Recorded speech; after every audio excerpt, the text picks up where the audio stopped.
हाँ जी। हेलो, स्वागत है आप सभी का आशीष सिंह लेक्चर्स के इस लेटेस्ट लाइव स्ट्रीमिंग में।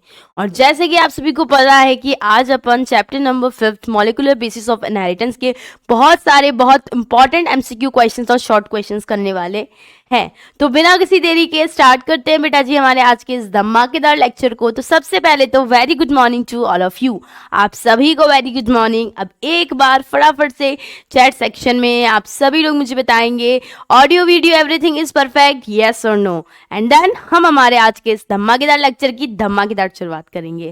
Very good evening, very good evening. हाँ जी, सॉरी, वेरी गुड मॉर्निंग है ना, very good morning, Radhe Radhe.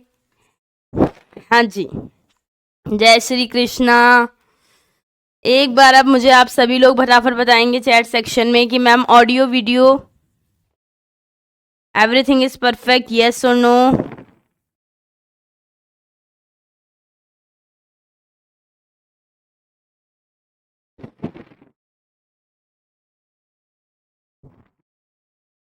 हाँ जी, वेरी गुड मॉर्निंग।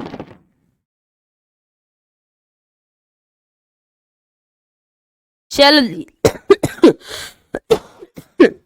स्टार्ट करें आज के इस लेक्चर को। तो ये रहा आपका question number first. Question number first बोल रहा है विलिंगसन एंड फ्रैंकलिन ने बताया कि डीएनए क्या होता है। डीएनए में 4 क्षार होते हैं, हेलिक्स होता है, क्षार युग्म एक दूसरे के पूरक होते हैं, न्यूक्लियोटाइड का बना हुआ होता है। आपके विलिंगसन और फ्रैंकलिन ने क्या बताया कि डीएनए क्या होता है।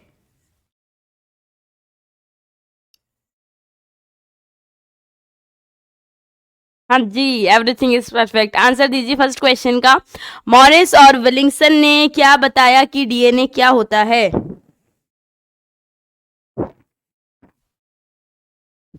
तो उन्होंने बताया डीएनए हेलिक्स होता है। ठीक है, next question, question number second, DNA के संश्लेषण कहलाता है। डीएनए का फॉर्मेशन क्या कहलाता है। प्रतिकृतिकरण, अनुलेखन, अनुवादन, डीएमिनेशन। बताओ डीएनए का फॉर्मेशन क्या कहलाता है। अगर अपन डीएनए बना रहे हैं तो उस प्रोसेस को, उस प्रक्रिया को अपन क्या कहेंगे। डीएनए अपन बना रहे हैं तो उस प्रोसेस को अपन क्या कहेंगे। फर्स्ट का डी नहीं है, फर्स्ट का सेकंड है, सेकंड का बी, अनुलेखन। नो बेटा, अनुलेखन थोड़ी कहेंगे। डीएनए बन रहा है, डीएनए से डीएनए बन रहा है। प्रतिकृतिकरण, डीएनए से आरएनए बन रहा है, आरएनए से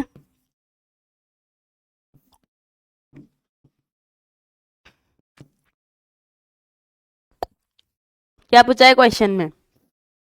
डीएनए संश्लेषण, प्रतिकृतिकरण।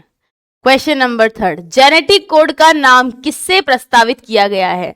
फ्रांसिस किस से, जॉन बर्ग व मिथाइन से, जॉर्ज गैमो से, हरगविंद खुराना से। आपका नाम किसने रखा इसका।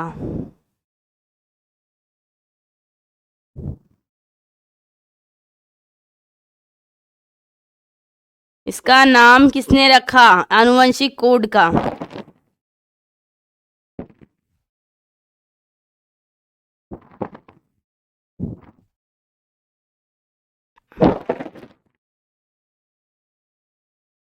हाँ जी, आनुवंशिक कोड थर्ड का बी, सोच लो।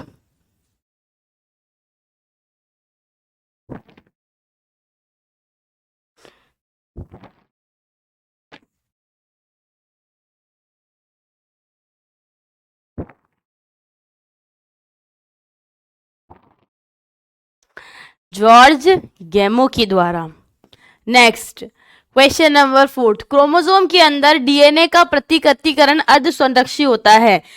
अगर क्रोमोसोम के अंदर देखे तो क्रोमोसोम के अंदर जो डीएनए है उस डीएनए का प्रतिकृतिकरण जब रेप्लिकेशन होता है तो वो अर्ध संरक्षी प्रकृति का होता है। उसका प्रायोगिक प्रमाण किसने दिया? मैथ्यू मेलेंसिन और फ्रैंकलिन स्टैनले ने, टेलर व उसके अन्य साथियों ने, वॉटसन व क्रिक ने, व कॉनबर्ग व मथाई ने। बताओ किसने दिया?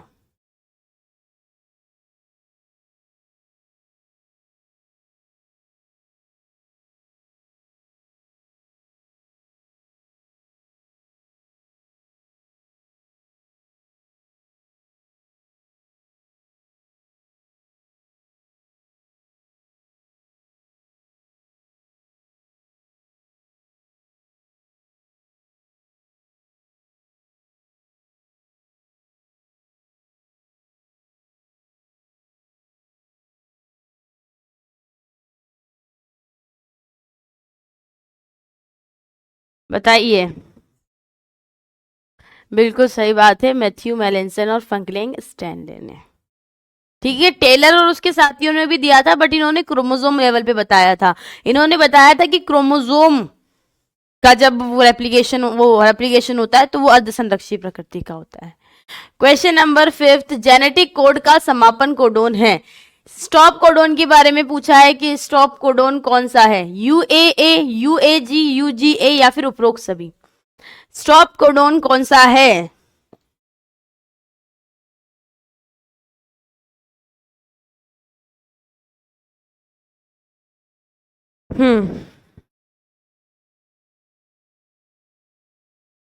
चलो उठ जाओ फटाफट अब आप लोग, मुझे आपकी चैट से ऐसा लग रहा है कि आधे बच्चे नींद में हैं, है ना?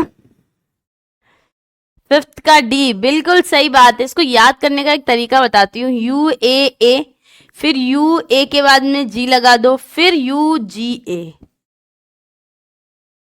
Next question, question number 6, cytosine व ग्वानिन के बीच हाइड्रोजन बंधों की संख्या होती है। क्या बोल रहा है? साइटोसिन व ग्वानिन के बीच में कितने हाइड्रोजन बंध होते हैं? क्या 1 होता है, क्या 2 होता है, क्या 3 होता है या फिर 4 होता है? बताओ।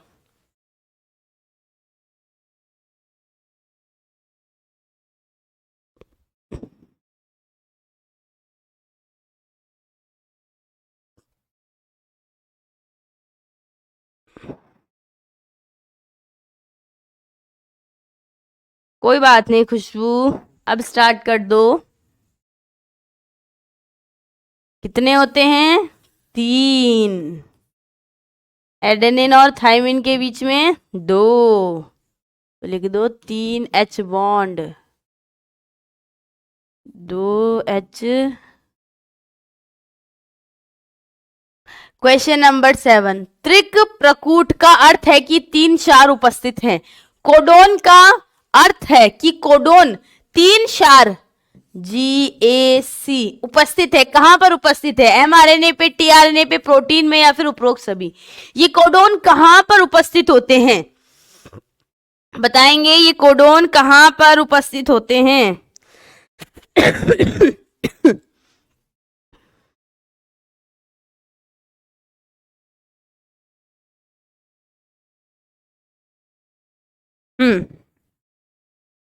अभिषेक गुप्ता क्वेश्चन नंबर लिखो आगे। अन्नू आप भी, बबलू आप भी पहले क्वेश्चन नंबर लिखो। चेतन आप भी, और मनीषा आप भी पहले क्वेश्चन नंबर लिखो। जस्ट लाइक 7 क्वेश्चन चल रहा है तो 7 इक्वल टू अगर आप ए दे रहे हो तो ऐसे लिखेंगे, कोई सिंपल ए नहीं लिखेगा।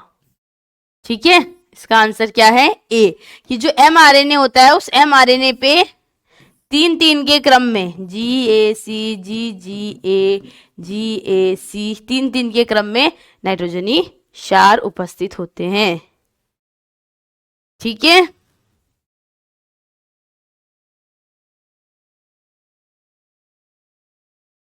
चलो।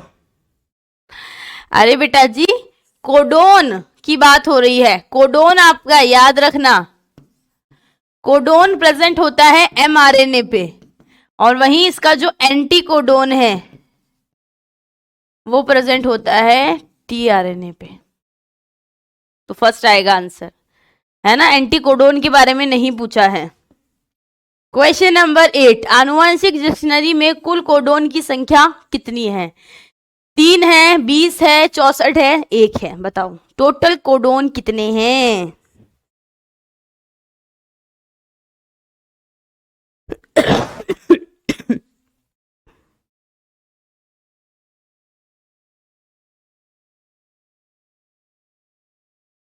टोटल कोडोन कितने हैं? क्यों बेटा जी, थोड़ा सा कंसंट्रेट करके देंगे आंसर, है ना, जल्दबाजी नहीं करेंगे, थोड़ा सा कंसंट्रेट करने की कोशिश करो। और जो गलत हो रहा है उसको वापस जरूर देखना, पता करना कि यार मैंने या तो जल्दबाजी में क्वेश्चन पढ़ा इसलिए गलत है, या मेरा ये टॉपिक वीक है इसलिए ये गलत है, तो एक बार उस टॉपिक को रिकॉल करना वापस। बिल्कुल सही बात है, टोटल आपके 64 कोडोन हैं। नेक्स्ट क्वेश्चन नंबर 9, टीआरएनए का एक एंटीकोडोन एमआरएनए की एक से अधिक कोडोन की पहचान कर सकता है। यह बोबेल परिकल्पना कहलाता है, जीन प्रवाह परिकल्पना कहलाता है, टेम्पलेट परिकल्पना कहलाता है, ट्रांसपोजोन परिकल्पना कहलाता है। कि एमआरएनए के ऊपर जो एंटीकोडोन होता है, ध्यान से सुनो, ये क्या बोलता है कि एमआरएनए के ऊपर जो आपका क्या होता है, एंटीकोडोन होता है, वह एक से अधिक, सॉरी, टीआरएनए पे जो एंटीकोडोन होता है एमआरएनए की एक से अधिक कोडोन की पहचान कर सकता है। ये किससे पता चला? तो ये बोबेल परिकल्पना से पता चला। ये थोड़ा सा नया कंसेप्ट है, बस आपको सिर्फ याद ही रखना है ना, कुछ एक्सप्लेन नहीं करना, कुछ डिटेल नहीं करना, बस आपको इतना पता करना है कि एमआरएनए का, सॉरी, टीआरएनए का जो एंटीकोडोन है एमआरएनए की एक से अधिक कोडोन की पहचान कर सकता है। क्वेश्चन नंबर 10, अनुवादन का अर्थ है राइबोसोम का संश्लेषण, प्रोटीन का संश्लेषण, डीएनए का संश्लेषण और आरएनए का संश्लेषण। अनुवादन का अर्थ क्या होता है? अनुवादन का अर्थ क्या होता है? राइबोसोम का संश्लेषण करना, प्रोटीन का संश्लेषण करना, डीएनए का संश्लेषण करना, या फिर आरएनए का संश्लेषण करना।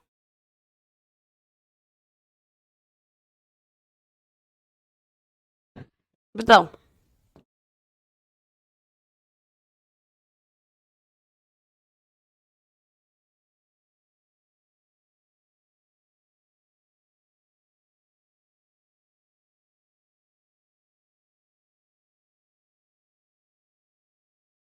बिल्कुल बिल्कुल, बी, बिल्कुल सही बात है। Next question, question number 11, central dogma प्रस्तावित किया। सेंट्रल डोग्मा किसने किया? बीडल व टाटम ने, टेमिन व बाल्टीमोर ने, क्रिक ने, फ्रैंकलिन व चारगोफ ने। बताओ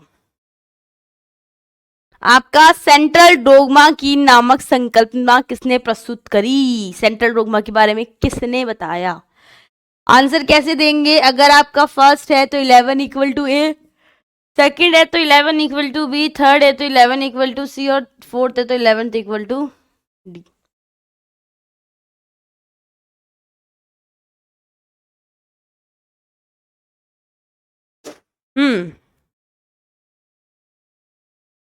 सेंट्रल डोग्मा क्या होता है?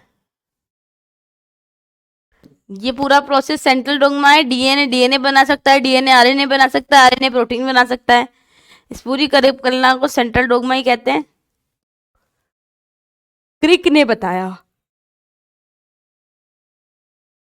फिर देखो क्वेश्चन नंबर 12, आरएनए में होता है, क्या होता है? हेक्सोज शर्करा होती है, राइबोज शर्करा होती है, फ्रक्टोज होता है, ग्लूकोज होता है। बताओ।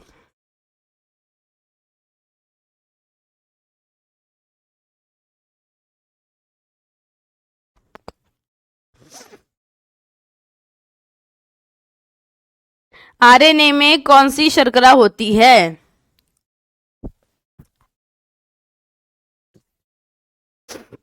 बिल्कुल सिंपल प्रश्न है।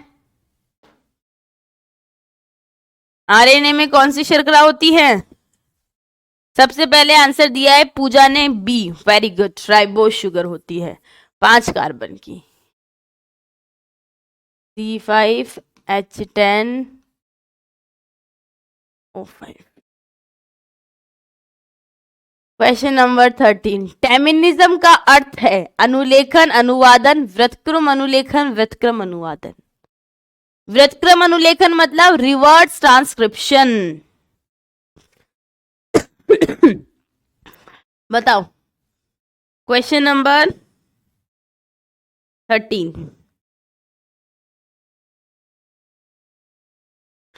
देखो बेटा जी, डीएनए से आपने डीएनए बनाया, प्रतिकृतिकरण, डीएनए से आरएनए बनाया, अनुलेखन, आरएनए से प्रोटीन बनाया, अनुवादन, और आरएनए से डीएनए बनाया, व्युत्क्रम अनुलेखन। इस व्युत्क्रम अनुलेखन को ही अपन क्या बोलते हैं? टेमिनिज्म। जब अपन डीएनए से आरएनए से डीएनए बना रहे हैं, that's condition called reverse transcription. Reverse transcription का ही दूसरा नाम है टेमिनिज्म। ठीक है, option number C. Question number 14, DNA का प्रतिकृतिकरण के लिए क्या जरूरी होता है? केवल डीएनए पॉलीमरेज, केवल डीएनए लाइगेज, केवल डीएनए डिपेंडेंट आरएनए पॉलीमरेज, या फिर फर्स्ट व बी दोनों? बताओ।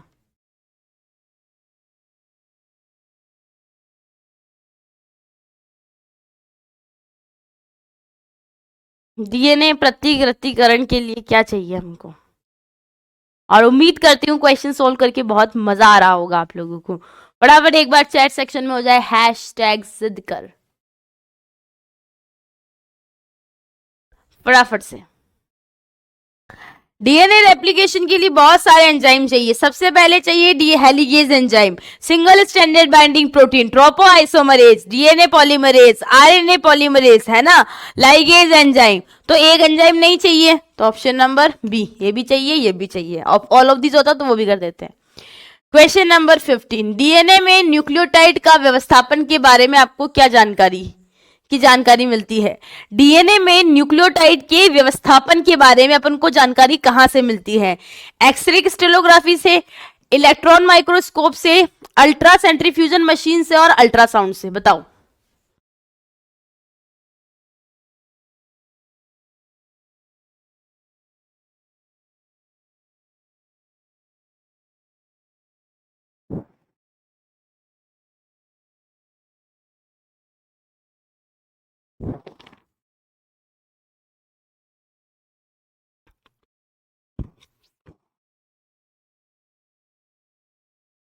ऑल द बेस्ट, अच्छे से देख के आना बायोलॉजी का पेपर। हाँ जी, जिद कर विश जोश। बताओ, डीएनए में न्यूक्लियोटाइड का व्यवस्थापन के बारे में जानकारी कहां से मिलती है अपन को? अपन डीएनए का एक्सरे करते हैं। फिर नेक्स्ट क्वेश्चन नंबर 16, एंटीकोडोन कहां पर उपस्थित होते हैं? टीआरएनए, आरआरएनए पे, एमआरएनए पे, टीआरएनए पे, या फिर उपरोक्त सभी? देखो बेटा जी, दो टर्म आप कंफ्यूज कभी मत होना, कोडोन एंटीकोडोन, कोडोन एंटीकोडोन, है ना। एंटीकोडोन उपस्थित होते हैं, कहां पर उपस्थित होते हैं एंटीकोडोन? आरआरएनए पे, एमआरएनए पे, टीआरएनए पे, उपरोक्त सभी?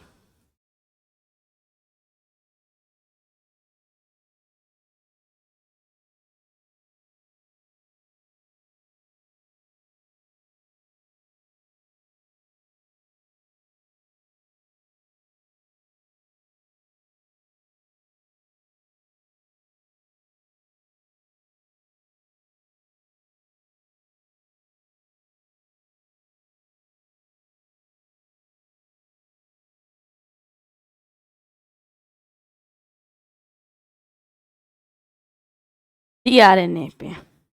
नेक्स्ट क्वेश्चन नंबर 17, 64 कोडोन में से 61 कोडोन 20 अमीनो अम्ल को कोड करते हैं। ये दिखाता है कि कोडोन अतिव्यापी होते हैं, कोडोन अपहासित होते हैं, कोडोन असंदिग्ध होते हैं, कोडोन कोमा रहित होते हैं।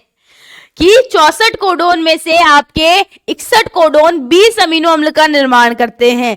मतलब अलग मतलब बहुत सारे कोडोन के पास में एक अमीनो अम्ल के निर्माण की सूचना होती है। इसको अपन क्या बोलते हैं? 64 कोडोन मिलकर क्या करते हैं? आपका अमीनो अम्ल बनाते हैं। तो ये डिजेनरेसी है, सॉरी।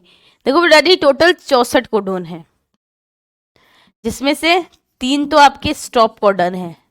नॉनसेंस है, कोई नॉनसेंस कोडोन बोलते हैं, काम नहीं करते हैं। ये 61 कोडोन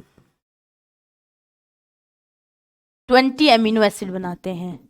मतलब 2 या 2 से अधिक कोडोन के पास में एक अमीनो अम्ल के निर्माण की सूचना है। इसे अपन क्या बोलते हैं? डिजेनरेसी प्रकृति।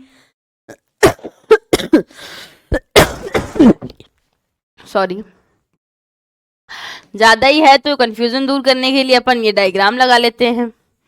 देखो यहां पर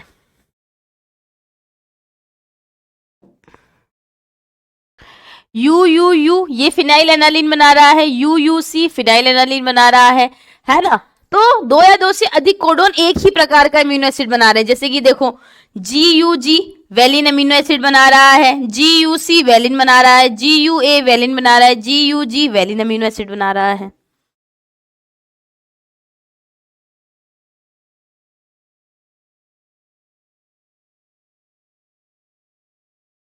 ठीक है। क्वेश्चन नंबर 18, न्यूक्लियोसाइड्स होते हैं नाइट्रोजनी क्षार प्लस शुगर, नाइट्रोजनी क्षार प्लस शुगर प्लस फॉस्फेट, नाइट्रोजनी क्षार प्लस फॉस्फेट, शर्करा प्लस फॉस्फेट समूह। न्यूक्लियो, देखो यहां पर टर्म कभी कंफ्यूज मत होना, यहां पर साइट के बारे में पूछा है ना कि टाइड के बारे में पूछा है। न्यूक्लियोटाइड को याद रखने के लिए एक चीज याद रखना, न्यूक्लियोटाइड,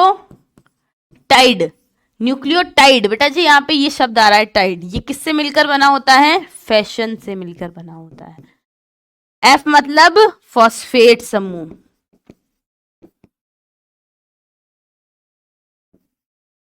श मतलब शर्करा, और न मतलब नाइट्रोजनी क्षार।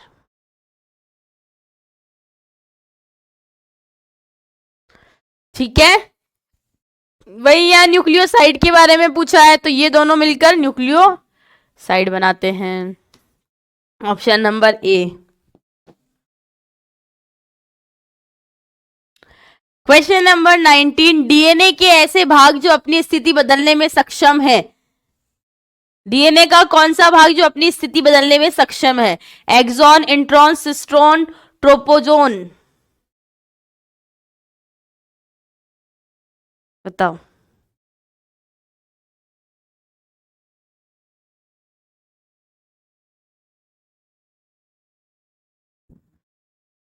ये जो आपके ट्रोपोजोन्स होते हैं ये अपनी स्थिति बदलने में सक्षम होते हैं।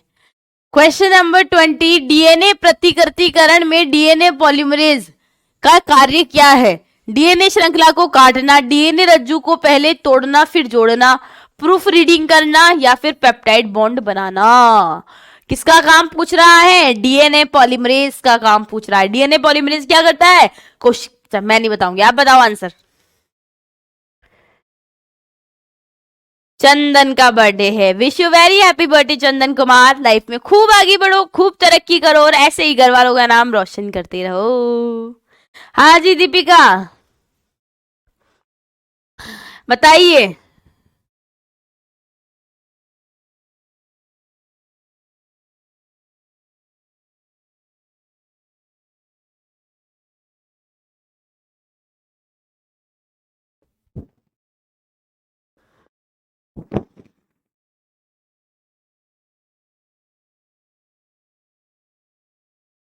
यहां पर ई करके पॉइंट लिखेंगे।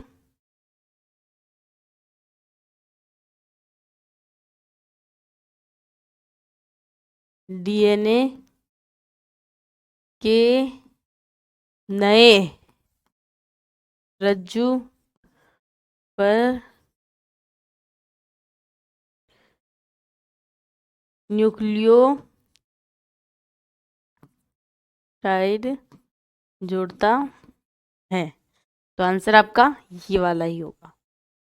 Next question number 21। ओकाजाकी खंड कहां पर पाए जाते हैं? अनुलेखन में मिलते हैं, लीडिंग स्ट्रैंड पे मिलते हैं, लैगिंग स्ट्रैंड पे मिलते हैं, या फिर टीआरएनए की भुजा पर मिलते हैं? बताओ, एक बार आप बताओ फिर एक बार मैं बताऊंगी।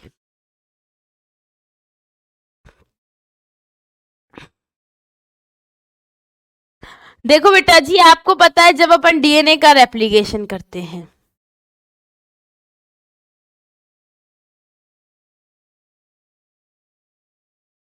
तो एक रज्जू पे तो आपको लगातार नया डीएनए मिलता है, दूसरे रज्जू पे छोटे छोटे टुकड़ों में डीएनए मिलता है। इसे अपन क्या बोलते हैं? असतत रज्जू। इस असतत रज्जू का ही दूसरा नाम है लैगिंग स्ट्रैंड, है ना। और ये दूसरा वाला आपका सतत रज्जू है।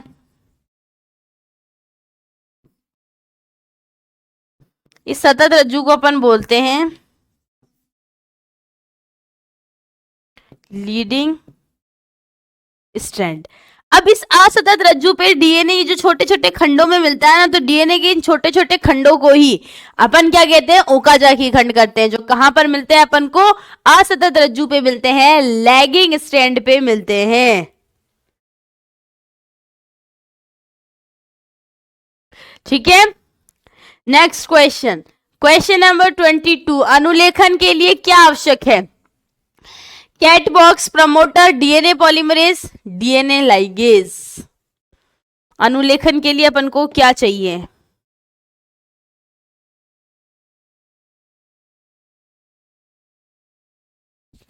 अनुलेखन करना है, डायग्राम याद है अनुलेखन का?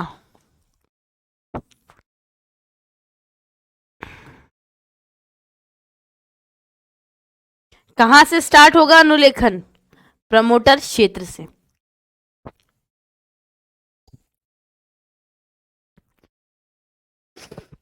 अनुलेखन के लिए क्या चाहिए अपन को? ये चाहिए। Next question number 23। नाभिकीय अम्ल की इकाई है अमीनो अम्ल, न्यूक्लियोसाइड, पॉलीपेप्टाइड, न्यूक्लियोटाइड। बताओ।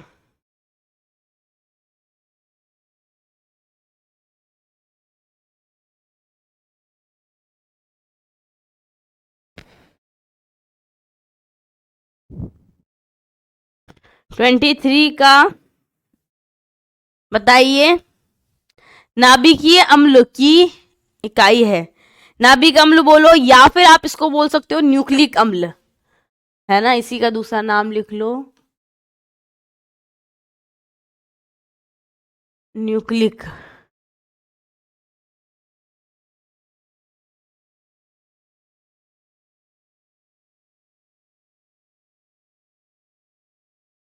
न्यूक्लिक अम्ल की इकाई क्या है?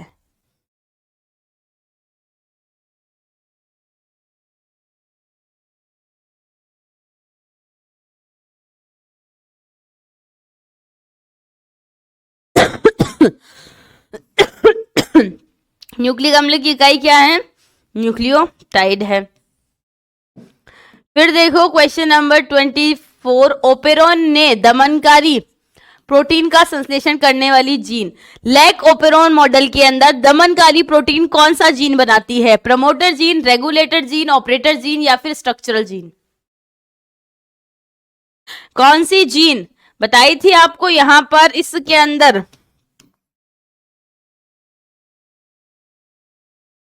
Regulator, promoter, operator, structural. इसमें से ये रेगुलेटर जीन क्या बनाती है?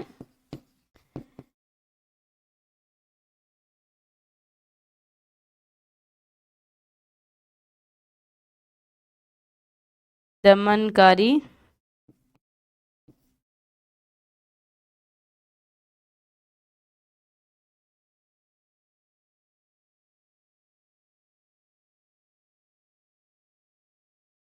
ठीक है, चले आगे। क्या कह रहे हो बेटा? आज और कल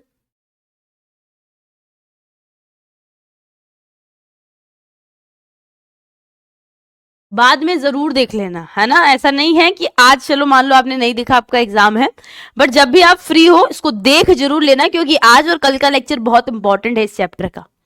ठीक है, तो आज और कल रहने दो, मे भी आगे जब भी आपको टाइम मिले जब देख लेना, बट हाँ देख जरूर लेना, क्योंकि इनमें से बहुत सारे प्रश्न आपको एग्जाम में मिलने वाले हैं। श्रेया का ही बर्थडे है, wish you very happy birthday Shreya, life में खूब आगे बढ़ो, खूब तरक्की करो, फटाफट से आंसर दे दो नेक्स्ट क्वेश्चन का। क्वेश्चन नंबर 25, जंपिंग जीन का दूसरा नाम क्या है? ट्रांसपोजीन, सिस्टोन, वेक्टर, स्यूडोजीन। जंपिंग जीन जो जंप करता रहता है एक जगह से, है ना, फिक्स नहीं होता है।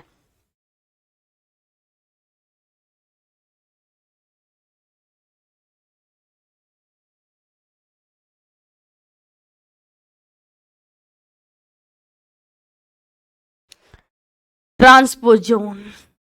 Next question number 26, agarose gel से डीएनए बैंड को नाइट्रोसेल्युलोज मेम्ब्रेन पर स्थानांतरित करने की विधि सर्दन ब्लॉटिंग कहलाती है, वेस्टर्न ब्लॉटिंग कहलाती है, नॉर्दर्न ब्लॉटिंग कहलाती है, या फिर ईस्टर्न ब्लॉटिंग कहलाती है?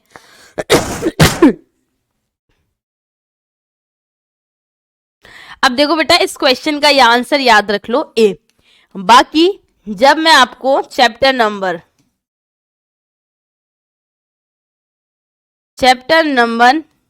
9 और 10 पढ़ाऊंगी तभी ये एक्सप्लेन कर पाऊंगी। ठीक है, next question number 27, DNA fingerprinting की विधि विकसित की थी मैथ्यू मेलेंसन और फ्रैंकलिन स्टैनले ने, एबेरी मैक्लियोड मैककार्टी ने, रोजालिन फ्रैंकलिन ने, एलेक्स जेफरी ने। डीएनए फिंगरप्रिंटिंग की खोज किसने करी?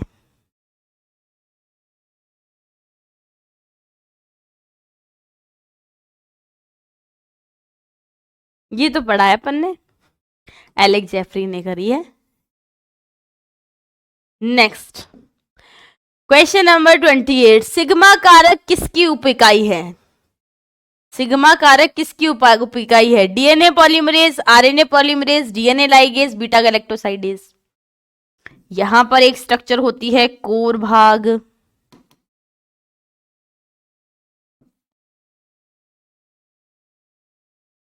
और इस पूरी संरचना को अपन क्या बोलते हैं?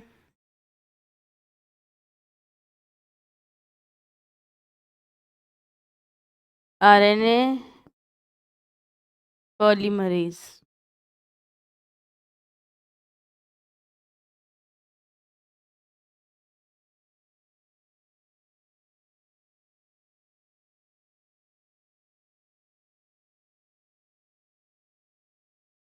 Next question number 29, lake operon में प्रेरक अणु होता है परमीज एंजाइम, ग्लूकोज व गैलेक्टोसाइडेज, दमनकारी प्रोटीन, या फिर लैक्टोज।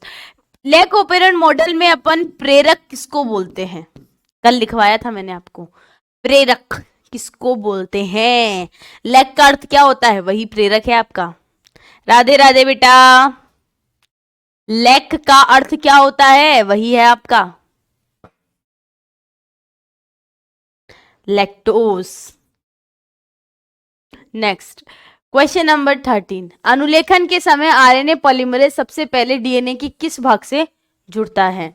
एयूजी कोडोन से, समापक कोडोन से, प्रमोटर से, संरचनात्मक जीन से। जब अनुलेखन होता है तो आरएनए पॉलीमरेज सबसे पहले कहां जाता है? जब अनुलेखन होता है तो आरएनए पॉलीमरेज सबसे पहले कहां पर जाकर जुड़ता है? ऑब्वियसली बात है, प्रमोटर रीजन से तो जुड़ेगा, तभी तो अनुलेखन होगा। क्वेश्चन नंबर 31, डीएनए फिंगरप्रिंटिंग में डीएनए खंडे को किसका संकरण कराया जाता है? एग्रोस जेल से, डीएनए प्रोब से, नाइलॉन मेम्ब्रेन से, रेस्ट्रिक्शन एंजाइम से। तो यहां पर आपको डीएनए प्रोब्स याद रखने हैं। इसका आंसर भी आपको चैप्टर नंबर 9 में मिलेगा, है ना, बट क्वेश्चन अपन सॉल्व कर रहे हैं और आंसर भी अपन ने देख लिया। क्वेश्चन नंबर 32, डीएनए की अम्लीय प्रकृति किसके कारण होती है? नाइट्रोजन क्षार, हिस्टोन प्रोटीन, फॉस्फेट समूह, डीऑक्सीराइबोस शर्करा। किसके कारण डीएनए अम्लीय प्रकृति का होता है? बताओ।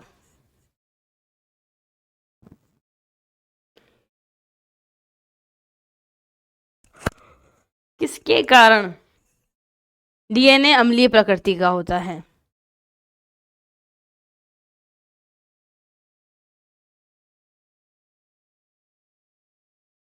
फॉस्फेट समूह के कारण।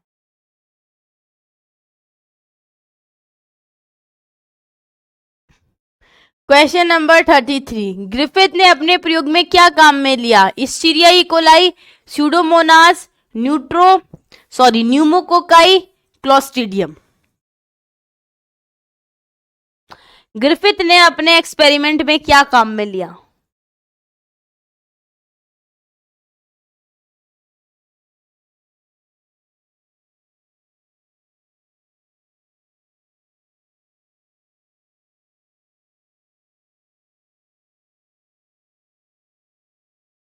इसके ब्रैकेट में लिखेंगे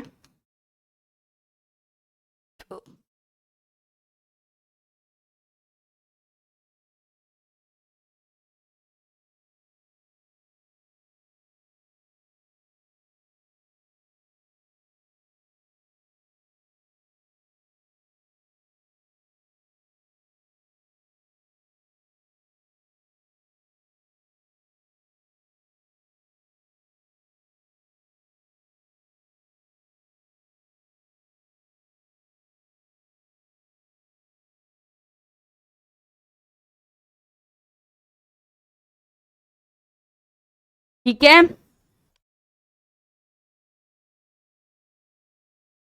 क्वेश्चन नंबर 34, डीएनए की लंबाई को नापा जाता है सेंटीमीटर में, नैनोमीटर में, एंगस्ट्रॉन में, बेस पेयर की संख्या में। बताओ।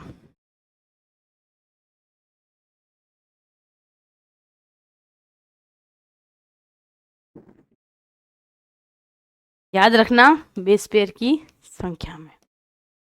क्वेश्चन नंबर 34, राइबोसोम क्या होते हैं? झिल्ली रहित कोशिका अंगक, झिल्ली वृद्ध, झिल्ली युक्त कोशिका अंगक, कोशिका संचयी कण या फिर कोशिका अपशिष्ट। तो राइबोसोम क्या होते हैं?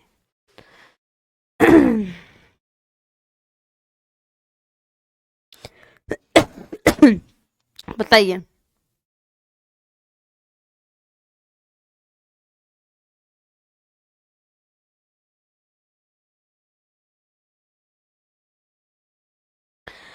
राइबोसोम झिल्ली रहित कोशिका अंगक होते हैं। कुछ ऐसी संरचना होती है।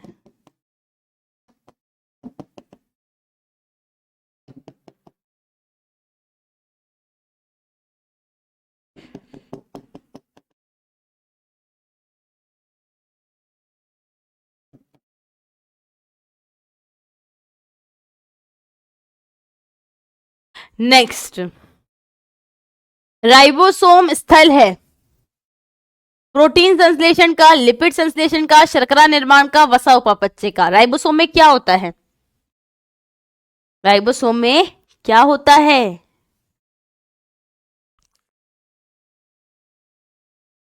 प्रोटीन संश्लेषण।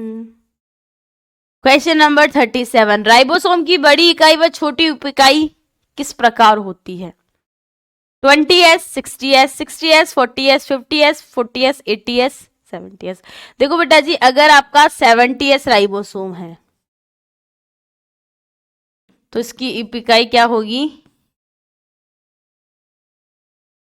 30s plus 50s। और वहीं आपका 80s राइबोसोम है तो आपकी इकाई क्या होगी? 40s, 60s। तो देख लो 60 और 40 वाली। क्वेश्चन नंबर 38, जब कई राइबोसोम एमआरएनए पर जुड़ जाते हैं तो ये क्या कहलाते हैं? पॉलीपेराइट, ऑक्सीसोम, पॉलीसोम, हेक्सोसोम। जब बहुत सारे राइबोसोम एमआरएनए पे जुड़ जाते हैं तो उसे अपन क्या कहते हैं? उसे अपन कहते हैं पॉलीसोम।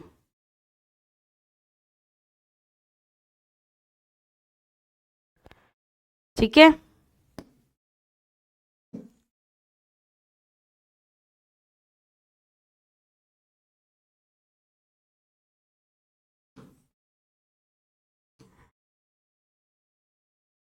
अब आ जाओ क्वेश्चन नंबर 39। लेक ओपेरोन में लैक्टोज शर्करा का कार्य क्या है? प्रेरक का कार्य है, सह प्रेरक का कार्य है, दमन कारक कारक का कार्य है, या फिर सह दमन कारक का कार्य है? लैक्टोज शर्करा का क्या फंक्शन है?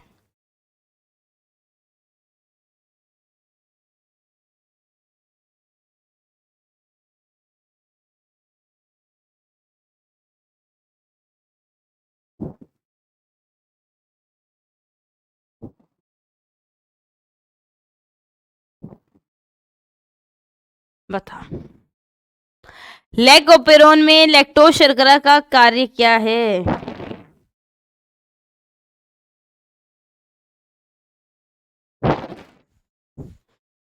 प्रेरक की तरह ही तो कार्य कर रहा है। Question number 14। न्यूक्लियोसाइड है, साइड आ गई बात, ना कि न्यूक्लियोटाइड। तो साइड किससे मिलकर बना है?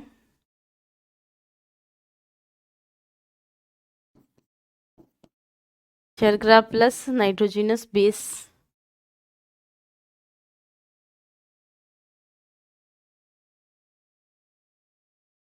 ठीक है। Next question number 41। अनुवादन स्थानांतरण से क्या बनता है? आरएनए से प्रोटीन बनता है, डीएनए से डीएनए बनता है, डीएनए से आरएनए बनता है, या फिर आरएनए से आरएनए बनता है?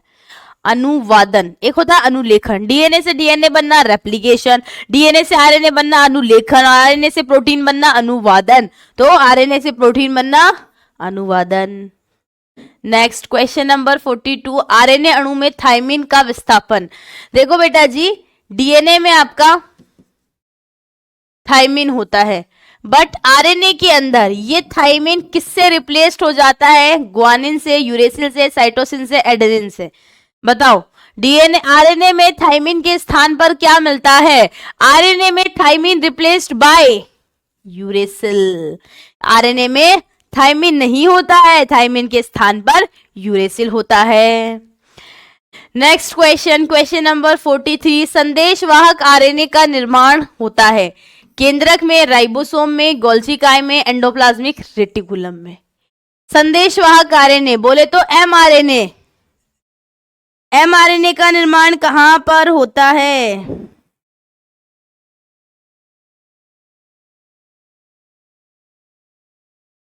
बताओ।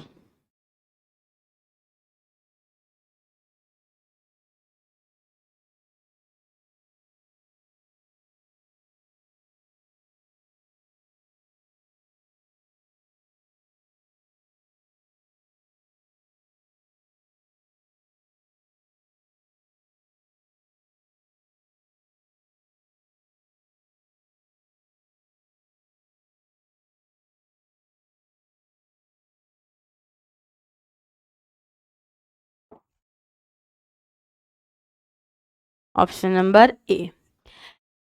बेटा जी, ट्रांसक्रिप्शन कहां पर होता है आपका? केंद्रक के अंदर ही तो होता है। तो डीएनए कहां होता है? केंद्रक के अंदर ही। तो केंद्रक के अंदर ही डीएनए से एमआरएनए बनता है ना, बस। डीएनए आधारित आरएनए पॉलीमरेज डीएनए के कौन से स्ट्रैंड पर अनुलेखन उत्प्रेरक करता है? प्रतिरज्जु पर, अल्फा रज्जु पर, कोडोन रज्जु पर, और टेम्पलेट रज्जु पर?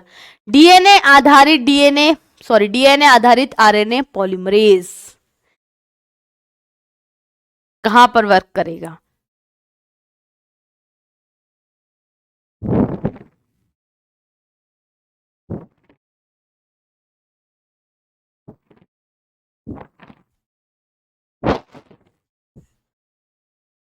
टेम्पलेट रज्जु पर।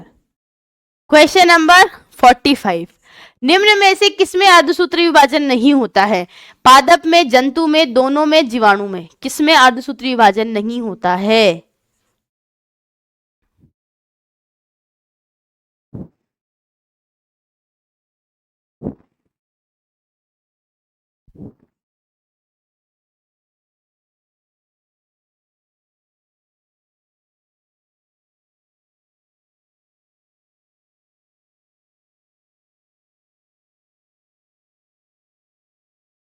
बताओ।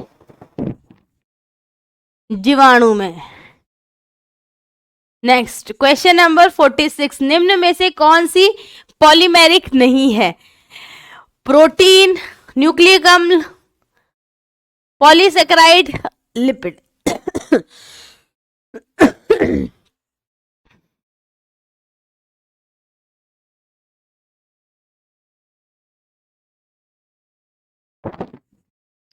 लिपिड आपका एक बहुलक नहीं है। बायोमोलिक्यूल वाले चैप्टर में आपने पढ़ा होगा 11th क्लास में। क्वेश्चन नंबर 47, किसके प्रयोग द्वारा सिद्ध हुआ कि डीएनए एक आनुवंशिक पदार्थ है? ऐसा कौन सा साइंटिस्ट था जिसके एक्सपेरिमेंट से प्रूफ हो गया कि डीएनए आनुवंशिक पदार्थ है? ग्रिफिथ के प्रयोग से, हर्शी या चेस के प्रयोग से, मेरी मैक्लियोड मैककार्टी के प्रयोग से, या फिर हरविंद खुराना के एक्सपेरिमेंट से? किसने एक्सपेरिमेंट दिया कि जिससे जल्दी से प्रूफ हो गया हमारा क्या कि डीएनए ही आनुवंशिक पदार्थ है? बेटा 8 बजे तक ही चलेगी क्लास, है ना। 5-10 मिनट पहले अगर आपको जाना है तो आप जा सकते हो, वापस आके देख लेना, है ना, आपको एग्जाम में। तो देखो, जिसका एग्जाम है, जिसका स्कूल जाना कंपलसरी, उस बच्चे को मैं यही बोलूंगी कि जब भी आप अभी स्कूल जाना है तो चले जाओ, वापस आके लेक्चर का जो 15 मिनट या 10 मिनट का पोर्शन आपका रह जाता है उसको देख जरूर लेना, है ना।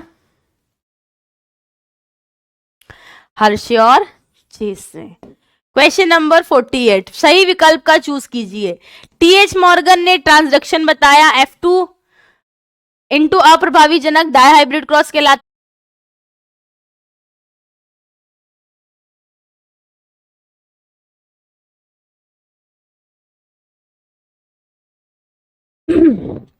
हेलो, एक बार बताइए ऑडियो वीडियो परफेक्ट है या नहीं, बताएंगे एंड देन फिर अपन स्टार्ट करेंगे।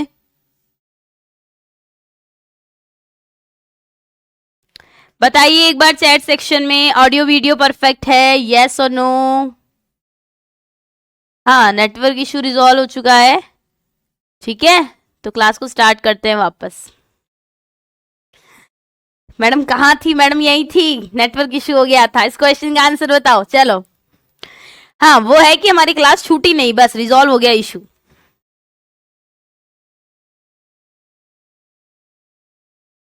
हाँ जी,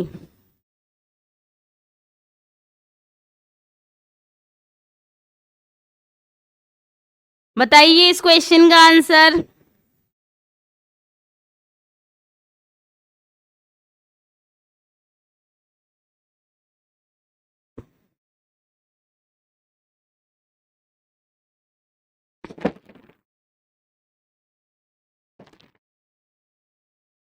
बताएंगे आप सभी लोग।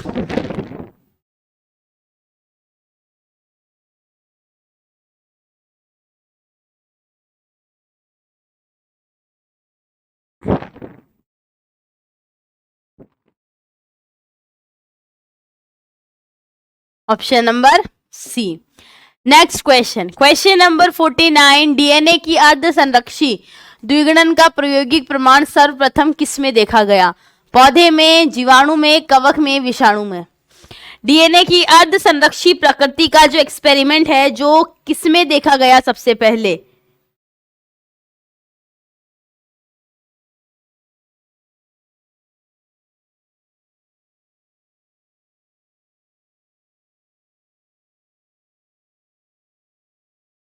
बताओ।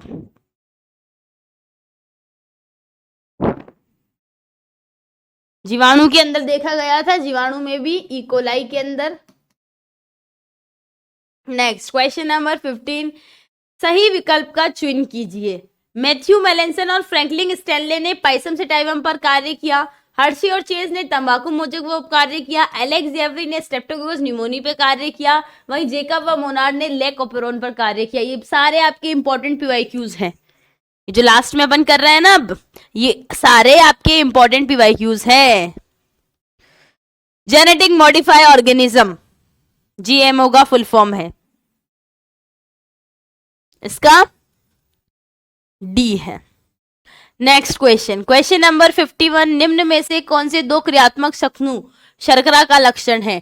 कार्बोनाइलिक व फॉस्फेट, हाइड्रोक्सिल व मिथाइल, कार्बोनाइल व मिथाइल, कार्बोनाइल व हाइड्रोक्सिल? बताओ।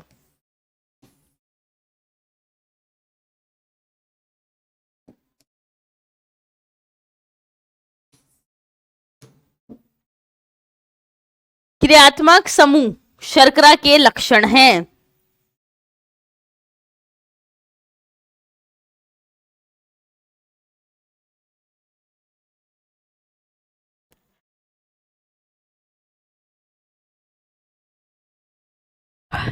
नेक्स्ट क्वेश्चन नंबर 52, निम्न में से कौन सी एक ऑपेरॉन का भाग नहीं है ऑपेरॉन मॉडल का? Enhancer, structural, operator, promoter. बताओ, निम्न में से कौन एक ऑपरेटर जीन का भाग नहीं है? Enhancer gene, structural gene, operator gene, promoter gene. बताओ, ऑब्वियसली बात है enhancer gene. Question number 53, polypeptide की एक साथ अनेक प्रतिलिपियां बनने के लिए बहुत सारे राइबोसोम एमआरएनए से जुड़ जाते हैं। जब बहुत सारे राइबोसोम एमआरएनए से जुड़ जाते हैं तो इस प्रकार के राइबोसोम द्वारा निर्मित रस्सीनुमा संरचना को क्या कहते हैं? प्लास्टिडोम, पॉलीहेड्रल बॉडीज, पॉलीसीम और न्यूक्लियोसोम। बताओ।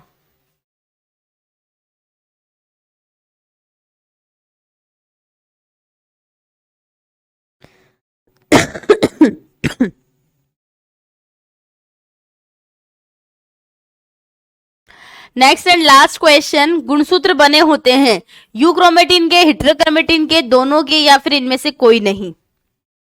ये लास्ट एमसीक्यू क्वेश्चन है। इसके बाद अपन डिस्कस करेंगे शॉर्ट क्वेश्चंस।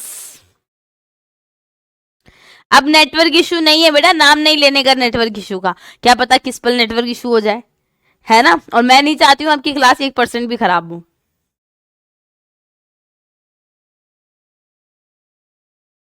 इसका आंसर आएगा सी, कि यूरोक्रोमेटिन और हेटेरोक्रोमेटिन दोनों ही मिलकर आपस में आपका गुणसूत्र बनाते हैं। अब अपन करने वाले हैं आपके एमसीक्यूज, सॉरी शॉर्ट क्वेश्चंस। तो रेडी है? फटाफट एक बार चैट सेक्शन में टाइप कर दो हैशटैग जिद कर, एंड देन अब अपन स्टार्ट करेंगे अपने आज के इस लेक्चर को। हाँ जी, फटाफट चैट में टाइप करेंगे आप सभी लोग हैशटैग जिद कर।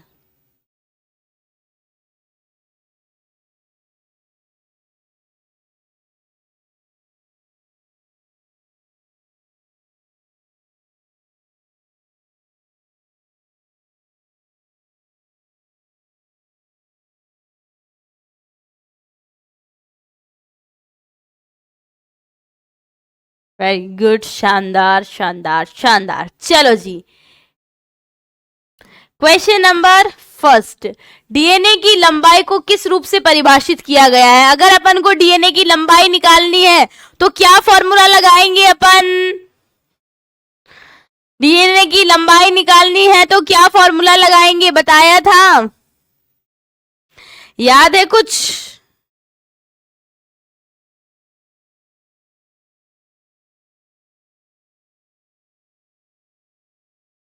या तो आप वो फॉर्मूला लिख दो सीधा, या फिर आप लिखो कि हम डीएनए की लंबाई बेस पेयर या फिर न्यूक्लियोटाइड के आधार पर पता लगाते हैं। डीएनए की लंबाई का पता या तो हम बेस पेयर की संख्या या फिर न्यूक्लियोटाइड के आधार पर उसका पता लगाते हैं, ठीक है। तो डीएनए की लंबाई को प्राय क्षार युग्म या न्यूक्लियोटाइड की संख्या के आधार पर परिभाषित किया जाता है। डीएनए की लंबाई न्यूक्लियोटाइड की संख्या या फिर क्षार युग्म की संख्या मल्टीप्लाई बाय दो बेस पेयर के बीच में लंबाई निकाली हुई है अपन ने इकोलाई का। और हमारे डीएनए की लेंथ, डीएनए की एक रज्जू में दो न्यूक्लियोटाइड अणुओं के बीच में कौन सा रासायनिक बंध होता है? डीएनए के एक रज्जू है, ये बोल रहा है एक न्यूक्लियोटाइड है और ये दूसरा न्यूक्लियोटाइड है, दो न्यूक्लियोटाइड के बीच में आपस में कौन सा बंध होता है? दो न्यूक्लियोटाइड आपस में कौन से बंध से जुड़े हुए होते हैं? दो न्यूक्लियोटाइड देखो बेटा जी, ये रहा आपका ग्लाइकोसिडिक बॉन्ड, ये रहा फॉस्फोएस्टर बॉन्ड, और ये रहा आपका फॉस्फोडाइएस्टर बॉन्ड। तो याद रखना फॉस्फोडाइएस्टर बंध से जुड़े रहते हैं। नेक्स्ट, नाइट्रोजनी क्षार पेंटोज शर्करा से किस बंध से जुड़ती है? ये आपकी पेंटोज शुगर है, ये आपकी नाइट्रोजीनस बेस है, इनके बीच में बॉन्ड कौन सा है? ग्लाइकोसिडिक बॉन्ड है। ग्लाइकोसिडिक बॉन्ड से जुड़ती है। नेक्स्ट क्वेश्चन, 5 मिथाइल यूरेसिल का दूसरा रासायनिक नाम। 5 मिथाइल यूरेसिल का दूसरा नाम है थाइमिन। याद रखना, थाइमिन का ही दूसरा नाम है 5 मिथाइल यूरेसिल। अगर यूरेसिल के 5' सिरे पे आप क्या जोड़ दोगे, अगर यूरेसिल के 5th कार्बन पर आप मिथाइल समूह जोड़ दोगे तो वो आपका थाइमिन बन जाएगा। That's why RNA is unstable, क्योंकि आरएनए का यूरेसिल थाइमिन बना सकता है ना। और जेनेटिक मटेरियल के लिए अपन को क्या चाहिए, स्टेबिलिटी चाहिए। That's why RNA is not a genetic material. देख लो, इसका दूसरा नाम थाइमिन है। नेक्स्ट, रोजेल फ्रैंकलिन द्वारा किए गए महत्वपूर्ण कार्य बताइए। जो फ्रैंकलिन नामक साइंटिस्ट थे उन्होंने क्या बताया, फ्रैंकलिन व मॉरिस विलिकन ने डीएनए का एक्सरे निवर्तन किया, मतलब डीएनए का एक्सरे किया और उस एक्सरे के आधार पर इंफॉर्मेशन दी। मॉरिस विलिंगसन और फ्रैंकलिन ने क्या करा, डीएनए का एक्सरे विवर्तन का अध्ययन किया और अध्ययन के आधार पर डाटा दिया। उस डाटा का यूज करके वॉटसन और क्रिक ने डीएनए की द्विकुंडली संरचना का वर्णन किया। फिर देखो, डीएनए के दोनों रज्जू की कुंडलियों के बीच समान दूरी कैसे बनी रहती है।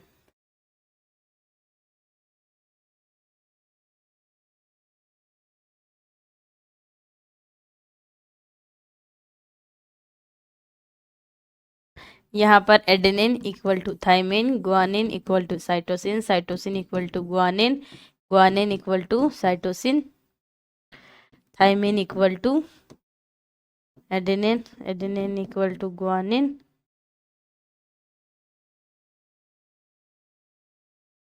अब आपको कुंडलित कर दो इसको।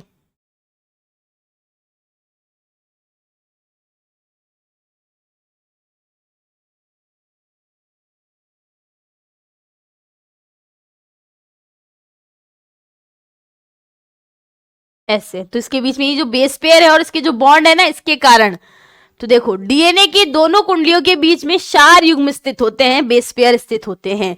प्रत्येक युग्म हमेशा एक प्यूरिन पिरिमिडिन के साथ में, आपको पता है एजी प्यूरिन होता है और कट पिरिमिडिन होता है। प्यूरिन पिरिमिडिन के साथ में और पिरिमिडिन प्यूरिक के साथ में होता है, तो दोनों रज्जु के बीच की दूरी निश्चित रहती है।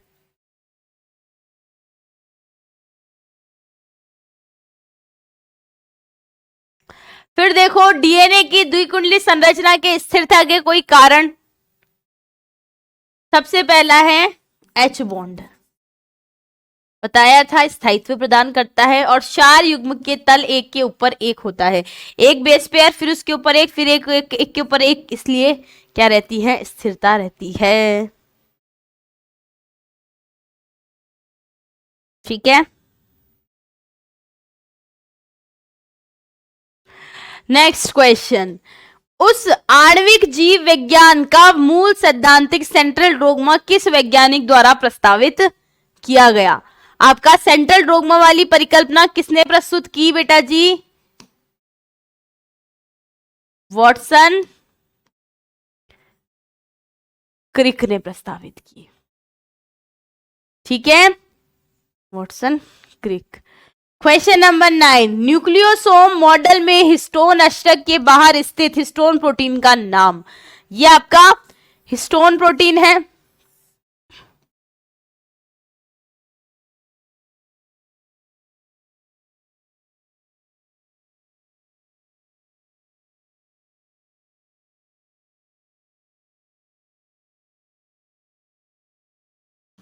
H1A, H2B, H3, H4, ये हिस्टोन अष्टक है। उसके बाहर जो ये अणु है इसका नाम क्या है, H1 प्रोटीन। बस यही पूछा है, H1 प्रोटीन। पूरा चैप्टर रिकॉल हो जाएगा आज के लेक्चर से आप सबका। नेक्स्ट, जीवाणु कोशिका के उस भाग को क्या कहते हैं जहां डीएनए स्थित होता है। जीवाणु में केंद्रक नहीं होता है ना, कोशिका द्रव्य में ही कोई भाग होता है जहां पर उसका आनुवंशिक पदार्थ उपस्थित होता है, तो उसे अपन केंद्रकाभ न्यूक्लियोइड कहते हैं। नेक्स्ट, हिस्टोन में प्रचुरता में पाए जाने वाले दो अमीनो अम्ल, हिस्टोन प्रोटीन के अंदर हाई अमाउंट में जो दो अमीनो अम्ल मिलते हैं उनके नाम बताइए, लाइसिन और आर्जिनिन। हाँ जी अरमान, क्या समझ में नहीं आया बताओ। जिसको समझ नहीं आया हाथ नहीं उठाना, सीधा लिखो मैम मुझे ये समझ में नहीं आया, है ना। नितेश कुमार, क्या दिक्कत आ गई नितेश कुमार, बताएंगे अपनी प्रॉब्लम।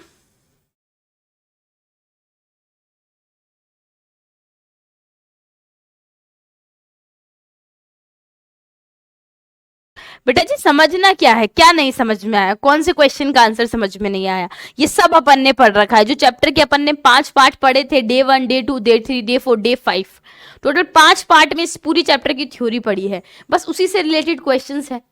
और क्वेश्चंस भी ऐसे है नहीं, कंसेप्ट नहीं लगाना अपन को, कहीं फॉर्मूला नहीं लगाना, सीधा आंसर है। हाँ स्पीड में स्लो कर दूंगी, कोई बात नहीं।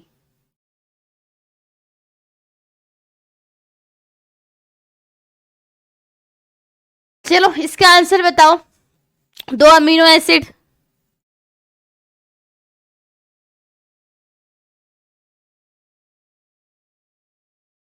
एक है आपका लाइसिन और आर्जिनिन, देख लो लाइसिन व आर्जिनिन।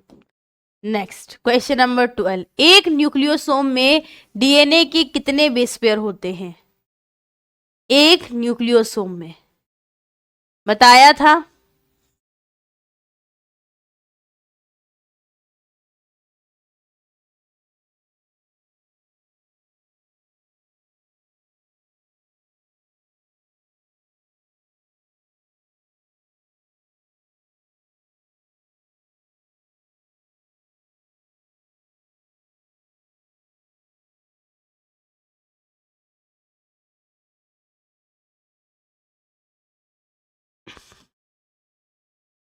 H2A 2B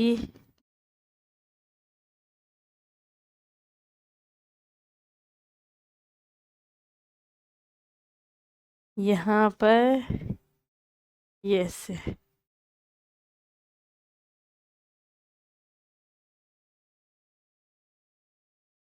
तो यहाँ पर कितने बेस पेयर हैं, 200 बेस पेयर है, याद रखना 200 चारियों इस एक न्यूक्लियोसोम में कितने हैं, 200। नेक्स्ट NHC का पूरा नाम बताइए, NHC इसे अपन बोलते हैं non histone chromatin, non histone chromatin, ठीक है। केंद्रक को रंगने पर किस प्रकार के क्रोमेटिन गहरे रंग के मिलते हैं, जब आप केंद्रक को अभिरंजित करते हो तो दो तरह के क्रोमेटिन मिलते हैं, एक तो गहरे अभिरंजित और एक हल्के अभिरंजित। जो गहरे रंग के अभिरंजित होते हैं उसे अपन क्या बोलते हैं, साइटिडीन, वो आपका डीएनए का न्यूक्लियोटाइड होता है ना। जब आपका साइटोसिन प्लस पेंटोज शर्करा प्लस ये बनता है ना फॉस्फेट समूह, तो उसे अपन साइटिडीन कहते हैं। चलो कल के लेक्चर में ये बता दूंगी मैं आपको, है ना, साइटिडीन ग्वानिडीन ये क्या होता है, तो ठीक है। ठीक है सेकंड क्वेश्चन में रिपीट कर दूंगी, डोंट वरी। इसका बताओ पहले,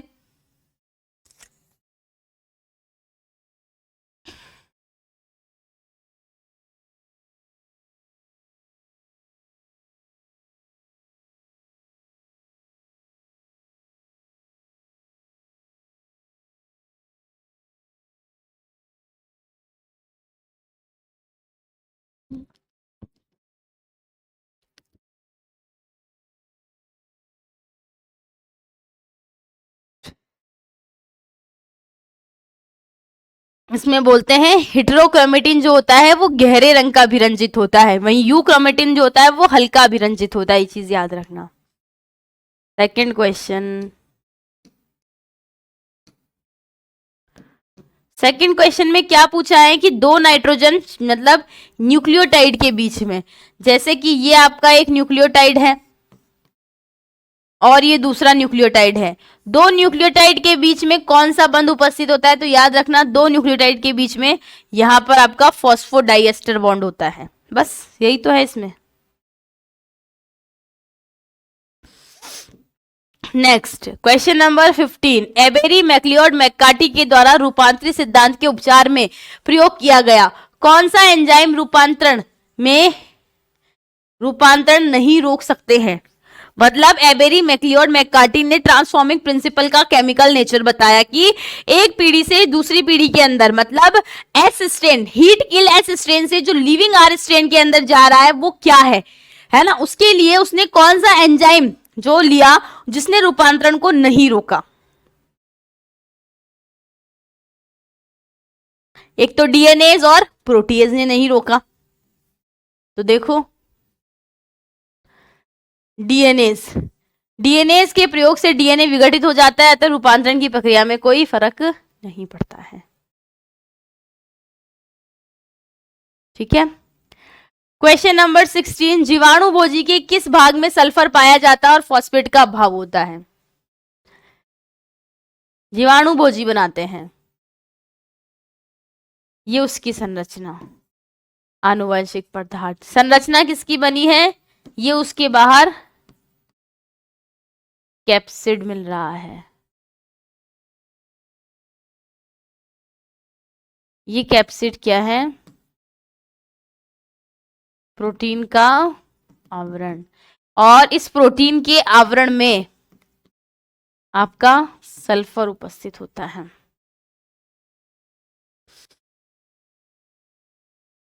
ठीक है। नेक्स्ट क्वेश्चन नंबर 17, जीवाणु भोजी द्वारा जीवाणु में संक्रमण के समय उनका कौन सा भावक जीवाणु कोशिका में प्रवेश करता है? मान लो ये जीवाणु एक सेल पे अटैक कर रहा है, ये सेल का डीएनए, तो जीवाणु का कौन सा भाग इस सेल में प्रवेश करेगा? ऑब्वियसली बात है का ये आनुवंशिक पदार्थ,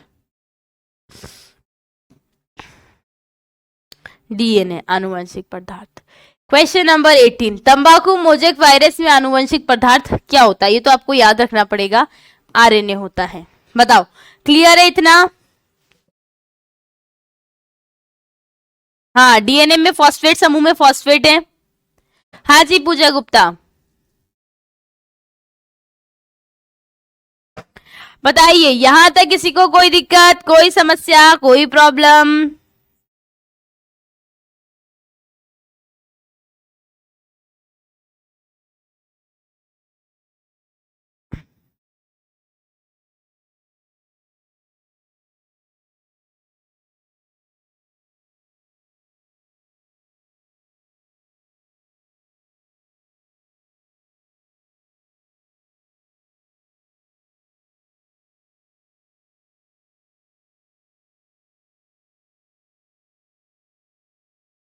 डीएनए आपका डीएनए है, डीएनएज एंजाइम है। डीएनएज क्या है? ऐसा एंजाइम है जो डीएनए को तोड़ता है, डीएनए का पाचन करता है। डीएनए से एक एंजाइम है और ऐसा एंजाइम है जो डीएनए को तोड़ता है। ठीक है, चलो नेक्स्ट, आरएनए के कोई ऐसे दो गुण बताइए जो डीएनए की अपेक्षा कम स्थिर है। आरएनए में ऐसे दो कोई गुण जिसके कारण वो डीएनए की कंपैरिजन में कम स्टेबल है। सबसे पहला राइबोज शुगर मिलती है, उसके सेकंड कार्बन पर OH समूह है, इसीलिए वो अनस्टेबल है। दूसरा उसमें यूरेसिल मिलता है। यूरेसिल क्या होता है? अनस्टेबल है, क्योंकि जैसे ही उसके 5th कार्बन पे आप मिथाइल समूह जोड़ दोगे वो थाइमिन बन जाएगा, है ना। तो देखो न्यूक्लियोटाइड में जो आपका राइबोज शर्करा है उसके सेकंड कार्बन पर OH है, इसीलिए वही उत्प्रेरक के रूप में कार्य करता है। कोई से भी 2 पॉइंट लिख दो। डीएनए में आरएनए में यूरेसिल के स्थान पर थाइमिन होने से डीएनए को किस प्रकार का लाभ होता है? अतिरिक्त स्थायित्व होता है। देखो बेटा जी, डीएनए में आपका थाइमिन है और ये थाइमिन स्टेबल है। यूरेसिल अपन को पता है, यूरेसिल की अगर अपन ने मिथाइल समूह जोड़ दिया, मिथाइल ग्रुप जोड़ दिया 5th कार्बन पर, तो ये थाइमिन बन जाएगा। दैट्स वाई यूरेसिल अनस्टेबल है। तो डीएनए में का फायदा क्या है? डीएनए में थाइमिन है, उसका फायदा ये है कि डीएनए अधिक स्थायी हो पा रहा है। नेक्स्ट, किस प्रकार के विषाणुओं में उत्परिवर्तन की दर अधिक होती है? आरएनए में।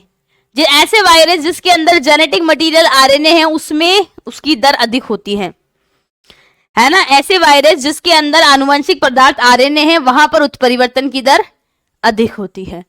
फिर देखो क्वेश्चन नंबर 22, आनुवंशिक सूचनाओं के स्थानांतरण के लिए कौन सा अणु अधिक उपयुक्त में लिया जाता है? तो आपका आरएनए। अगर आनुवंशिक सूचनाएं भेजनी है तो आप क्या करोगे? डीएनए से तुरंत आरएनए बना लोगे और इसी आरएनए के अंदर अपनी आनुवंशिक सूचना डाल के आगे भेजोगे। फिर देखो क्वेश्चन नंबर 23, किस वैज्ञानिक के प्रयोग से सिद्ध हुआ कि डीएनए क्रोमोसोम में भी सेमी कंजर्वेशन प्रकृति होती है? मतलब किसने एक्सपेरिमेंटली प्रूफ किया कि क्रोमोसोम का रेप्लिकेशन भी सेमी कंजर्वेटिव नेचर होता है? देखो बेटा जी, डीएनए का सेमी कंजर्वेशन नेचर प्रूफ किया मैथ्यू मेलेंसन और फ्रैंकलिन स्टैनले नामक साइंटिस्ट ने। वही टेलर व उसके साथियों ने एक्सपेरिमेंटली प्रूफ किया और बताया कि क्रोमोसोम का जो रेप्लिकेशन होता है वो भी अर्धसंरक्षिका होता है। तो टेलर व उसके साथियों ने किस पर काम किया था? फिलिया साबा, सॉरी सेम फली है ना, फिबिया साबा बोलते हैं उसको अपन। और यहां पर उन्होंने रेडियो एक्टिव थाइमिडीन का यूज किया। एक्सपेरिमेंट अपन को नहीं पढ़ना है। फिर देखो, प्रतिकृतिकरण में डीऑक्सीराइबोन्यूक्लियो ट्राइफॉस्फेट के 2 कार्य। सबसे पहली, आधारीय पदार्थ की तरह कार्य करता है और ऊर्जा उपलब्ध कराता है।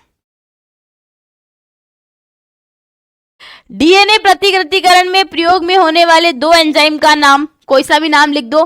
हेलिगेज लिख दो, टोपोआइसोमरेज लिख दो, सिंगल स्टैंडर्ड बाइंडिंग प्रोटीन लिख दो, आरएनए प्राइमर लिख दो, नहीं डीएनए प्राइमर लिख दो, डीएनए पॉलीमरेज लिख दो, लाइगेज लिख दो।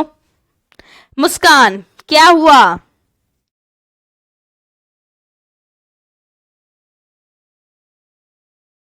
ठीक है, कोई से भी 2 नाम लिख दो। ठीक है, जो मैंने इतने सारे पढ़ाए क्लास में से।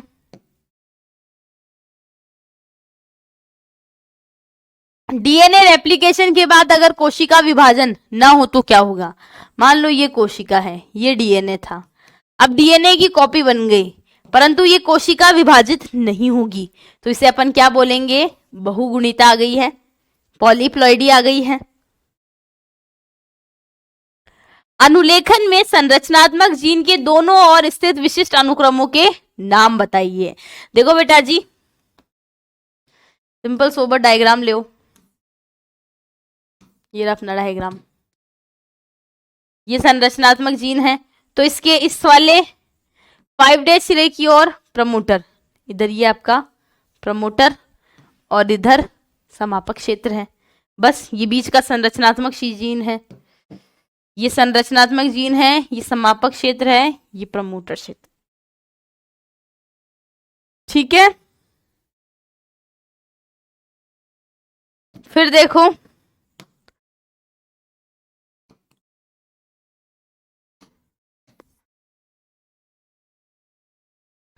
सिग्मा कारक किस एंजाइम की उपिकाई बनाता है? ये तो आपका आरएनए पॉलीमरेज है। तो बस दूसरी बार आ गया आज में ये क्वेश्चन। आरएनए पॉलीमरेज की उपिकाई बनाता है। कार्य क्या है? अनुलेखन को स्टार्ट करता है। फिर पूछ रहा है starting codon AUG। Starting codon कौन सा होता है? तो याद रखना AUG आपका स्टार्टिंग कोडोन होता है जो मिथ्योनिन अमीनो एसिड का फॉर्मेशन करता है। बिल्कुल, मेरा आशीर्वाद हमेशा आपके साथ है पूजा गुप्ता। अच्छे से पेपर दे के आना। ये सब बिहार बोर्ड में भी इंपॉर्टेंट है ना। जो मेरी क्लास हो रही है इसमें क्वेश्चंस जो सारे करवा रही हूँ, Bihar board, UP board, MP board, Rajasthan board, ये सारे ही उनके लिए इंपॉर्टेंट है। कहीं कुछ बाहर नहीं जाएगा, तो किसी भी बच्चे को परेशान होने की जरूरत नहीं है।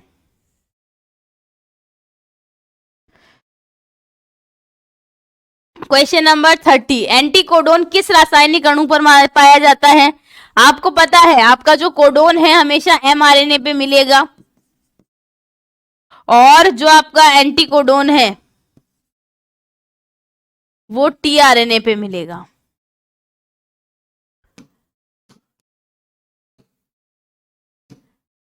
ठीक है, फिर देखो यूटीआर और वीएनटीआर के बारे में। यूटीआर क्या होता है? ट्रांसलेटेड रीजन, और VNTR variable tandem number of repeat, variable number of tandem repeat. फिर नेक्स्ट क्वेश्चन, लेकोपेरोन के एंजाइम परमिएस का क्या कार्य है? एंजाइम परमिएस जीवाणु कोशिका की लैक्टोज के प्रति पारगम्यता बढ़ाता है। बताओ।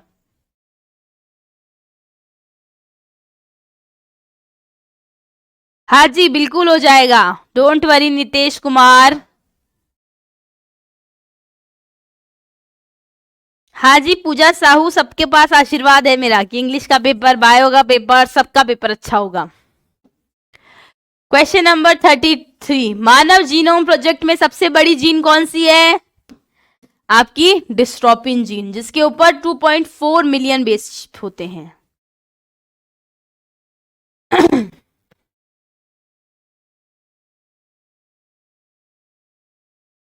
फिर देखो सिस्ट्रॉन क्या होता है? डीएनए का वह खंड जो एक पॉलीपेप्टाइड के संश्लेषण के लिए आनुवंशिक सूचनाएं धारण करता है। सिस्ट्रॉन क्या है बेटा जी? सिस्ट्रॉन डीएनए का एक खंड है जो पॉलीपेप्टाइड के निर्माण के लिए, सिस्ट्रॉन क्या है? डीएनए का एक खंड है जो पॉलीपेप्टाइड के निर्माण के लिए आनुवंशिक सूचनाओं को रखता है। आनुवंशिक कूट असंदिग्ध होते हैं, इसका अर्थ क्या है? एक कोडोन एक ही अमीनो अम्ल का निर्माण करते हैं, है ना? बस यही है। क्वेश्चन नंबर 36, दोहरा उद्देश्य लिखिए जिसके लिए बहुलीकरण की पूर्ति डीऑक्सीराइबो न्यूक्लियोसाइड ट्राइफॉस्फेट से होती है, क्रियाधार के रूप में और ऊर्जा उत्पादन करने के लिए। ये सब अपन ने पढ़ रखा है।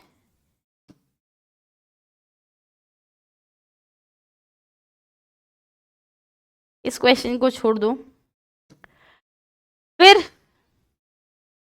Next question, question number 38, nucleotide के घटक, न्यूक्लियोसाइड, न्यूक्लियोसाइड किससे मिलकर बना है? शर्करा और नाइट्रोजनी क्षार। और अगर यहां पर आपसे पूछ लिया जाता न्यूक्लियोटाइड, न्यूक्लियोटाइड की बात होती तो आप बोल देते न्यूक्लियोटाइड तो आपका फैशन से मिलकर बना है। नेक्स्ट क्वेश्चन, क्वेश्चन नंबर 39, क्या होगा कि यदि एक जीवाणु में अनुलेखन द्वारा आरएनए पॉलीमरेज अनुलेखन इकाई पर प्रमोटर के साथ जुड़ जाता है? क्या होगा यदि एक जीवाणु में अनुलेखन के दौरान आरएनए पॉलीमरेज इकाई पर प्रमोटर से जुड़ जाता है? तो प्रक्रिया स्टार्ट हो जाएगी, प्रमोटर से जुड़ जाएगा तो। फिर देखो, एक अमीनो अम्ल का नाम बताइए जो केवल एक कोडोन से बनता है। मिथियोनिन अमीनो अम्ल सिर्फ आपका AUG कोडोन ही सिर्फ मिथियोनिन बनाता है, इसके अलावा कोई भी ऐसा कोडोन नहीं है जो मिथियोनिन बनाएगा। ठीक है, फिर एक्सोन क्या होते हैं और इंट्रॉन क्या होते हैं? एक्सोन एमआरएनए में न्यूक्लियोटाइड का अनुक्रम जो कोडित होता है। एक्सोन बोले तो व्यक्तेक, और इंट्रोन बोले तो अव्यक्तेक। तो व्यक्तेक क्या होते हैं? जैसे कोडोन जिसमें अमीनो अम्ल के निर्माण की सूचना होती है।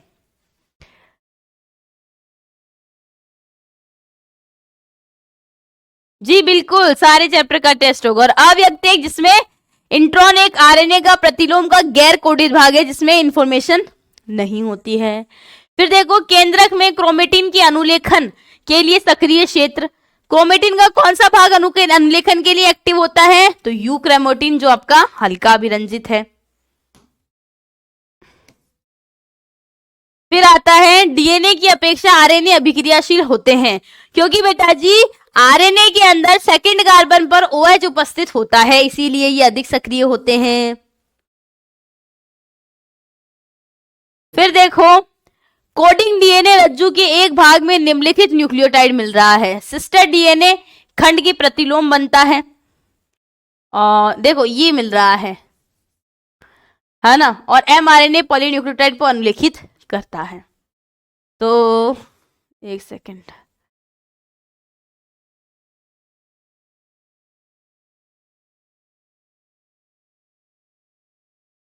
ये आपको कूटलेखन रज्जु दिया है ATGC, बोला इससे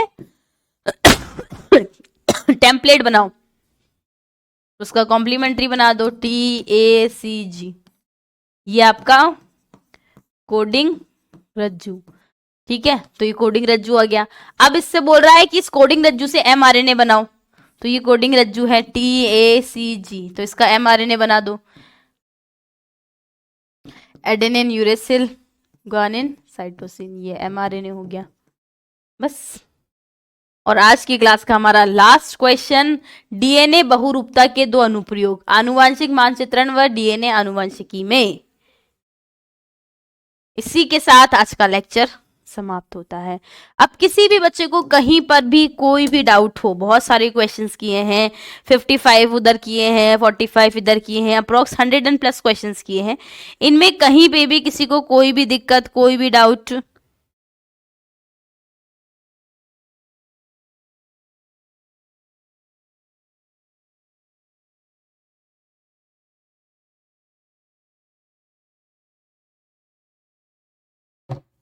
हाँ जी, और ऑल द बेस्ट उन सभी बच्चों को जिनका आज एग्जाम है।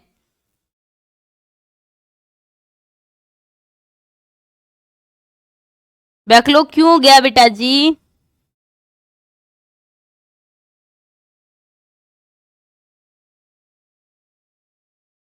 हाँ, एक बार हाफ ईयरली खत्म हो जाए आप लोगों के, उसके बाद अपन टेस्ट लेंगे, क्योंकि मैं नहीं चाहती हूँ कि आप थोड़ा सा भी अपने माइंड पे बर्डन रखो और टेस्ट दो, ठीक है?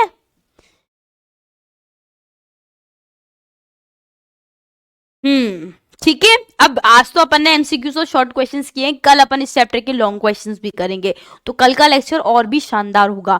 तो मिलते हैं बेटा जी कल के लेक्चर में, तब तक के लिए टाटा bye bye and thank you. हंसते रहिए और मुस्कुराते रहिए।